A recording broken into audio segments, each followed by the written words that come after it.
पहली बड़ी खबर आ रही है, भारत के खिलाफ पाकिस्तान की बड़ी साजिश सामने आई है। पीओके के जंगली इलाकों में कई नए टेरर लॉन्चिंग पैड बनाने की तैयारी है। इस संबंध में बहावलपुर में लश्कर जैश की एक गुप्त बैठक भी हुई थी। आईएसआई और पाक फौज की मदद से इन टेरर कैंपों को हाईटेक बनाया जा रहा है। एक कैंप में 200 से ज्यादा आतंकी ट्रेनिंग लेंगे और उन्हें रुकने नहीं दिया जाएगा। ये खुफिया जानकारी सामने आने के बाद भारतीय एजेंसियां हाई अलर्ट पर हैं।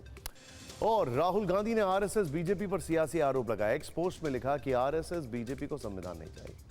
उन्होंने यह भी कहा कि हर भारतीय आखिरी दम तक संविधान की रक्षा करेगा। राहुल गांधी का यह हमला दत्तात्रेय होसबोले के एक बयान पर था। दत्तात्रेय होसबोले ने कहा था कि आपातकाल में संविधान संशोधन करके जोड़े गए समाजवाद और पंथ निरपेक्ष शब्दों पर फिर से विचार किया जाना चाहिए।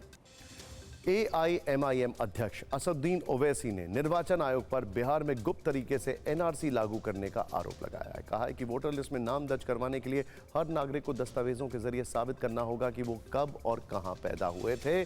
उधर तेजस्वी यादव ने भी आरोप लगाया कि नए वोटर लिस्ट की प्रक्रिया में उन्हें साजिश की बू आ रही है। सीएम नीतीश कुमार और बीजेपी इस साजिश में शामिल हो सकती है। बीजेपी ने तेजस्वी के आरोपों का जवाब दिया है।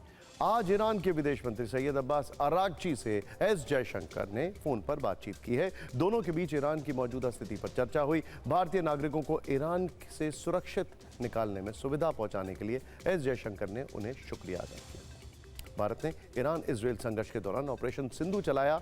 इसके तहत ईरान से अब तक 14 उड़ानों के जरिए 3400 से अधिक भारतीयों को निकाला जा चुका है।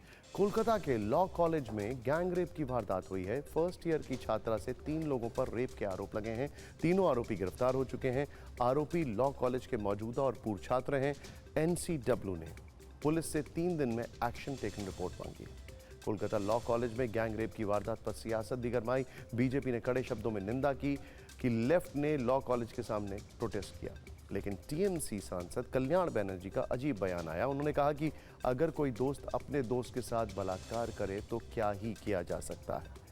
पुलिस हमेशा लॉ कॉलेज में नहीं रह सकती है। केंद्रीय पर्यावरण मंत्री ने साफ किया है कि रूम एसी का टेम्परेचर निर्धारित करने का प्रावधान फिलहाल लागू होने की संभावना नहीं है। इसे समय के साथ धीरे धीरे लागू किया जाएगा। 2050 के बाद ही ऐसी स्थिति उत्पन्न हो सकती है। कुछ दिन पहले खबर आई थी कि सरकार एसी के तापमान को 20 डिग्री सेल्सियस से 28 डिग्री सेल्सियस के दायरे में करने की योजना को जल्द लागू कर सकती है। चीन ने पाकिस्तान को हाइपरसोनिक मिसाइल देने से मना कर दिया है। टेक्नोलॉजी ट्रांसफर की पाकिस्तान की जो मांग है उसको भी खारिज कर दिया है। चीन ने कहा है कि उसकी हाइपरसोनिक मिसाइलें निर्यात के लिए नहीं है। बीजिंग के इस कदम को चीन पाकिस्तान के मजबूत रक्षा संबंधों में बड़े मतभेद के रूप में देखा जा रहा है।